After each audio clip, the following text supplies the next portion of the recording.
हाँ जी गाइस, तो the first upset of the world cup, Pakistan का हारना नहीं, यूएसए का सुपर ओवर तक जाना। क्योंकि जिस तरह से डोमिनेटिंग टीम आज बनी हुई थी यूएसए, सुपर ओवर तक जाना बहुत ही बड़ा अपसेट था। टू बी ऑनेस्ट, यूएसए को अपने जिस तरह से वो खेल रही थी उसी तरह उस मोमेंटम के साथ उन्हें जीतना चाहिए था, because they were honestly the better team today and honestly one of the best performances that I have seen in a world cup match ever sort of. क्योंकि जिस तरह उन्होंने फील्ड में, बैटिंग में और बॉलिंग में उन्होंने डोमिनेट किया एक मिनो टीम को, जो कि हमारी टीम बन चुकी है आजकल unfortunately. It was tremendous effort. अगर सिर्फ आप एक स्पोर्ट की तरह से देखें तो amazing effort and amazing results. However on a serious note now, यार क्या कर दिया है पाकिस्तान, मतलब क्या ही बोले बंदा। लाइक पहले तो आप एक एसोसिएट टीम जिनके जो प्लेयर्स हैं वो, मैं रोज़ भी नहीं कर रहा, ना ही मैं कोई तनकीद कर रहा हूँ, जस्ट कोशिश करूँगा फैक्ट्स पर बात कर रहा हूँ। फैक्ट्स ये हैं कि जो उनकी टीम है, जो उनके बॉलर थे जिन्होंने एंड में सुपर ओवर भी करवाया, अजीब सा नाम था उसको, मुझे याद नहीं है, लेकिन वो बंदा फुल टाइम एक किसी कंपनी में काम करता है यूएस में और पार्ट टाइम क्रिकेटर है। सिमिलरली काफ़ी उनके जो और प्लेयर्स हैं, they are part time cricketers, वो फुल टाइम क्रिकेटर्स भी नहीं है। ना ही उनकी जो टीम है वो फुल टाइम एक एसोसिएट टीम है, they are full time test playing team है, they are associate team, sorry. तो उसके बावजूद भी they are playing so much better than you with so much compassion. और उनमें से आधे से ज़्यादा लोग तो यूएस से बिलोंग भी नहीं करता। कोई पाकिस्तान का कराची का बंदा है, कोई इंडिया का मुंबई का बंदा है, कोई कहाँ का, कोई साउथ अफ्रीका का, कोरी एंडरसन न्यूजीलैंड का, सारे इस तरह से बिखरे हुए इधर उधर के लोग, and still they are representing the team that they are playing so well. और उस जगह जहाँ हम अपनी हमारी टीम के खिलाड़ी जा रहे हैं जिसमें सारे पाकिस्तानी हैं, स्टिल उनके अंदर वो जेलिंग, वो बॉन्ड, वो चीज़ दिख नहीं रही from the past some time. एक यही स्पोर्ट है पाकिस्तान में जो लोग देखते हैं, जो पसंद करते हैं और जो डोमिनेटिंग है, बट उसमें भी इतनी घटिया performances, I think that's just सहने वाली बात नहीं है। अगर उसके बाद उन पर तनकीद होती है तो वो जायज़ है। लाइक एक दफ़ा हो, दो दफ़ा हो, लेकिन हर दफ़ा यही मुसीबत है। It's not fair. ना ही ये जो टैक्स पेयर का पैसा है जो इन पर लगता है, जिनके वजह से वो ये टूर्स कर रहे होते हैं, मुफ्त के यूएस यूके के टूर्स कर रहे होते हैं, ना ही वो फेयर है, और ना ही जिस तरह ये खेल रहे होते हैं इतनी इन्वेस्टमेंट के बाद भी, ना ही वो फेयर है। दूसरा पॉइंट यह है कि समझ नहीं आती कि टीम फॉर्मेशन किस तरह होती है पाकिस्तान की। और ये सिर्फ आज की बात नहीं है, ना ही सिर्फ अंडर बाबर आजम कैप्टनसी। बाबर आजम के ऊपर तनकीद नहीं कर रहा मैं इस वक्त, मैं ओवरऑल सिस्टम के ऊपर तनकीद कर रहा हूँ। ये मेरे हिसाब से पिछले, जब से मैंने क्रिकेट देखना शुरू किया तब से पाकिस्तान ने सिर्फ एक ही दफ़ा 2009 का वर्ल्ड कप T20 अच्छी तरह से जीता। उसके बाद 2017 में चैम्पियंस ट्रॉफी जीती थी, लेकिन उसमें भी शुरू में उनकी वो परफॉर्मेंसेस नहीं थी, लेकिन बाद में they played well, so good for them and we won the trophy, everyone remembers that. But उस बात को भी अब 6-7 साल गुजर चुके हैं, बल्कि उससे भी ज़्यादा गुजर चुके हैं। So we got be, you know, हमें अपनी गेम ऊपर करनी होगी। अब आप सोच सकते हैं कि हम 2022 में फ़ाइनल खेले T20 वर्ल्ड कप का, तो वो फाइनल भी टू बी ऑनेस्ट हम खेलना डिज़र्व नहीं करते थे। जिस तरह हमारी परफॉर्मेंसेस थी अगेंस्ट जिम्बाब्वे, हम मैच हार गए थे, और बाकी भी मर के जीते थे। न्यूजीलैंड ने साउथ अफ्रीका को हराया, जो कि अगेन एक बड़ा अपसेट था। तो वही बात है, हम एक कुदरत के निज़ाम पे चल रहे थे जिसकी वजह से हम फाइनल में पहुंच सके, एंड ऑब्वियसली दैन वो फाइनल हम हार गए। हाँ, सिर्फ 2021 का जो T20 वर्ल्ड कप था उस टाइम पे हमें दिखाई दी थी पाकिस्तान की डोमिनेंसी और टीम के अंदर gelling, but I don't know वो कहाँ गायब हो गई है। उनको वो चीज़ कंटिन्यू रखनी थी, बट पता नहीं क्यों गायब हो गई है। हालांकि टीम फिर भी मोर और लेस वही है, कुछ लोग चेंज हैं, बट स्टिल जो मेजॉरिटी ऑफ द टीम है वो वही है। दूसरी चीज़ ये है कि प्लेयर्स की सिलेक्शन। अब यूएसए की टीम में एक बंदा है कराची का, शायद, हाँ कराची का है। मैं उसकी वाइफ का इंटरव्यू देख रहा था, उनकी वाइफ कह रही थी कि we will support USA obviously, and वो खुद भी बता रहा था कि मेरे जो दोस्त हैं, मेरी फैमिली है, सब यूएसए को सपोर्ट कर रहे हैं बिकॉज दे से कि अगर तुम्हें पाकिस्तान में अपॉर्चुनिटी नहीं मिली और वो तुम्हारी अपॉर्चुनिटी को और तुम्हारे टैलेंट को ज़्यादा उसको यूटिलाइज़ कर रहे हैं सही तरह से, तो you will support them and that country which is fair. Obviously अगर आपको अपने मुल्क में वो नहीं मिलेंगी जो भी होती हैं अपॉर्चुनिटीज़, या फिर आपके टैलेंट की कदर नहीं की जाएगी, तो लोग इसी तरह बाहर आएंगे जैसे हम बैठे हैं। बट बैठे होने के बाद भी जब यहाँ पे टीम्स हारती हैं हमारी, ऑब्वियसली हम टीम अपनी को ही सपोर्ट कर रहे होते हैं, लेकिन जब हारती हैं तो यही जो हमारे गोरे कोलीग्स होते हैं वो ऑब्वियसली पूछते हैं और दलालती इंसान को महसूस होती है। So it's very sad and unfortunate कि हमारी ये लेवल आ गई है कि हम आयरलैंड और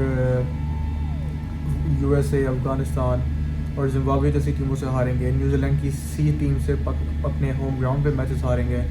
इट्स वेरी अनफॉर्चुनेट। पॉइंट मेरा ये था कि उनकी टीम सेलेक्ट करती है, वो ये नहीं देखती कि बंदा कराची से है, मुंबई से है, या साउथ अफ्रीका से है, या न्यूजीलैंड से है। वो सेलेक्ट करते हैं अपने टैलेंट की बुनियाद पर। वेल इन पाकिस्तान अगेन मैं ना ही किसी पर तनकीद कर रहा हूँ ना ही कुछ, बट जो फेयर बात है वो ये है कि पाकिस्तान के अंदर you never find a Hindu on our team. Danish Kaneria आया था एक, इतने सालों की हिस्ट्री में सिर्फ एक player. You never find a Sindhi in our team. Shahnawaz Ani आया था, just one. You never find a Balochi in our team. वो तो मुझे याद भी नहीं है कि कोई आया था या लास्ट टाइम कौन था। यू नेवर फाइंड बहुत सी और जगह है। You never find anyone from tribal areas. You never find anyone from you know जो पहाड़ी इलाके हैं, आपको नहीं मिलते वहाँ से लोग। बात यह है कि क्यों नहीं मिलता है, हालांकि हमारी पॉपुलेशन तो कहीं ज़्यादा है और पाकिस्तान में क्रिकेट का क्रेज़ है, समंदर से लेकर पहाड़ों तक हर जगह क्रिकेट खेली जाती है, but still you don't find the talent. क्यों? क्योंकि उस टैलेंट को उस तरह पॉलिश नहीं किया जाता, और पॉलिश होते हैं तो फिर interferences and you know how it goes, उस वजह से टैलेंट वो उभर के आगे नहीं आता, जिस वजह से फिर रिजल्ट ये निकलता है। मेरिट का कोई निज़ाम नहीं है, due to which we are facing रुसवाई in all over the places around the world. हर फील्ड में, चाहे कोई भी फील्ड हो।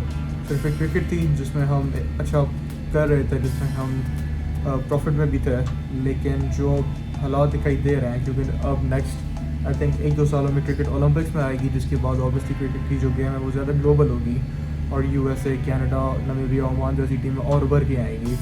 जब ये टीमें ज़्यादा उभर के आएंगी और अपने न्यू और मॉडर्न इंफ्रास्ट्रक्चर के साथ आएंगी, और उस ज़माने में पाकिस्तान जब 80s की और 70s की क्रिकेट की टेक्निक्स और इंफ्रास्ट्रक्चर के साथ आगे आएगा, और सिर्फ एक लिमिटेड एरियाज से वो अपने टैलेंट को और अपने प्लेयर्स को सामने लेके आएंगे, और वास्ट मेजॉरिटी में वो नहीं होगी टैलेंट की यूटिलाइजेशन, तो ऑब्वियसली इवेंचुअली पाकिस्तान शायद आप, it's very unfortunate and sad thing to think about, but there is a high possibility कि within 20 years perhaps Pakistan की जो टीम है वो शायद आपको वर्ल्ड कप्स और इन चीज़ों के लिए क्वालिफायर्स खेलती हुई दिखे, जिसके बाद हो सकता है वो क्वालिफाई करे भी ना, और पाकिस्तान एक एसोसिएट टीम बन जाए, जो कि हालात दिखाई दे रहे हैं। And it's very unfortunate. काफ़ी सालों से लोग आवाज़ उठा रहे हैं, हम भी उठा रहे हैं, बट बदला नहीं है निज़ाम। लेकिन कुफर जो है वो होपलेसनेस कुफर है, इस तरह कहते हैं, तो होपलेस नहीं होना। Let's hope for the best and hopefully world cup में हो सकता है आगे चले भी जाएं, इंडिया से जीत कर, यूएसए आयरलैंड से हार जाए, अगेन वही निज़ाम आ गया। पहली मैच में होते ही वही निज़ाम आ गया कि ये उससे हार जाए, ये उससे जीत जाए, तो बाकी सारी मैचेस जीत के, और यूएस अगर आयरलैंड से हार जाए या इंडिया से हार या फिर क्या कहते हैं, इंडिया से तो ऑब्वियसली हारेगा, लेकिन अगर आयरलैंड से भी हार जाए तो हो सकता है कि पाकिस्तान के चांसेस बन जाएं। But it's a very unfortunate thing to see कि हमें हर दफ़ा किसी पर रिलाई करना होता है। मुल्क के बाकी मामलों में भी हम यूएस पे रिलाई करते हैं, जब फंसते हैं तो यूएस से और आईएमएफ से पैसे मांगते हैं, एंड जब ये वाला चक्कर आता है, अब तो क्रिकेट में भी मतलब हमें यूएस पे रिलाई करना होगा कि उससे हारे वो उससे जीते तो हम कुछ कर सकें। It's very unfortunate. एक और बात रहती है, वो ये है कि पाकिस्तान क्रिकेट टीम का इस वक्त ऑर्डर ये है कि बाबर आजम और रिजवान आते हैं openers, and then obviously Usman Khan 1 down पे, and then Fakhar Zaman, Iftikhar Ahmed, Azam Khan, Shadab Khan, and obviously Shaheen, and फिर सो ऑन। ये इस वक्त उनकी बैटिंग ऑर्डर चल रही है। However again nothing against anyone, just मैं एक फैक्चुअल बात कर रहा हूँ कि जब आपने आज़म खान को रखा हुआ है मिडिल ऑर्डर में एज अ हार्ड हिटर, जो कि जिस नंबर पे वो आते हैं उसकी यही नीड होती है। आज़म खान एंड इफ्तिकार अहमद का यही काम है कि वो हार्ड हिटर्स हैं। तो जब सुपर ओवर पे बात गई, why not send Azam Khan and Iftikhar Ahmed. Iftikhar Ahmed तो खैर आए थे, लेकिन उसके साथ आज़म खान को क्यों नहीं भेजा? और जब इफ्तिकार आउट हुआ है और दूसरा बंदे ने आना था, तो why not send Azam Khan, why Shadab Khan? क्योंकि आखिर में हमें लास्ट बॉल पे अगेन 6 रन ही चाहिए थे, जो कि अगर छक्का लग जाता तो फिर से सेकंड सुपर ओवर में बात जाती। हालांकि ये भी बकवास थी, as I said earlier in the video, कि यूएस को बहुत कन्वीनियंटली जीत जाना चाहिए था। बट जस्ट फैक्चुअल बात है कि अगर वहाँ पे छक्का लग जाता तो फिर से एक और सुपर ओवर होता और शायद उसमें हम जीत भी जाते हैं। पॉइंट यह है कि फिर अगर आपने अपने प्लेयर को यूटिलाइज़ ही नहीं करना तो उसकी फिर टीम में किस तरह जगह बनती है? अगेन मैं फिटनेस की बात भी नहीं कर रहा, किसी और चीज़ की बात नहीं कर रहा। पॉइंट सिर्फ यह है कि वाई, मतलब क्या कॉम्बिनेशन आप दिमाग में बना के लाए हुए हैं। शादाब से इतने टाइम से परफॉर्म नहीं हो रहा, तो उसको आप रेस्ट दें, उसको टीम से ना निकालें, उसको रेस्ट दें, बेंच पे बिठा दें, प्रैक्टिस पे खिलाएं। अब्रार अहमद को लेके गए हैं आप, उसको आप बॉलिंग करवाएं। यूएसए की टीम थी, आप उस पर एक्सपेरिमेंट कर सकते थे, आप शादाब को रेस्ट दे के अब्रार को खिला सकते थे। बट क्या ही कह सकता है बंदा, मतलब पता भी है और नहीं भी पता कि क्या पॉलिटिक्स और सारी चीज़ें चल रही हैं। बट इवेंचुअली वही बात है कि होपफुली अकल आ जाए इनमें। खैर क्लोजिंग नोट पे मैं यही कहूँगा कि होपलेसनेस तो कुफर है, तो होपलेस नहीं हो रहा। बस ये है कि हो सकता है होपफुली एंड हो सकता है कि इन्हें इन ज़िल्लतों के बाद कुछ समझ आ जाए एंड सिस्टमेटिक चेंज की ज़रूरत है। वही बात है कि हो सकता है हम वर्ल्ड कप जीत भी जाएँ या आगे चले भी जाएँ, बट उससे भी फ़र्क नहीं पड़ता अनलेस हमारे पास सिस्टमेटिक चेंजेस आएँ। क्योंकि जिस तरह की अब क्रिकेट आगे बढ़ रही है, we need systematic changes, otherwise बहुत ही ज़्यादा मुश्किल हो जाएगा हमारा जीतना तो दूर बट सस्टेन करना भी और सफिशेंट टीम होकर रहना भी। So hopefully there will be systematic changes and hopefully we see some progress, not just in cricket but all over the fields in Pakistan. And yeah, that's about it. Let's just pray for our team and all over Pakistan, हर इदारे और हर चीज़ के लिए कि better उनमें leadership and better उनमें progress आए. So yeah, that's about it. Sad to have, obviously, very sad, but let's hope for the best for future. And yeah, that's about it. Just a mini vlog of us expressing our whatever. See you guys later. Cheers.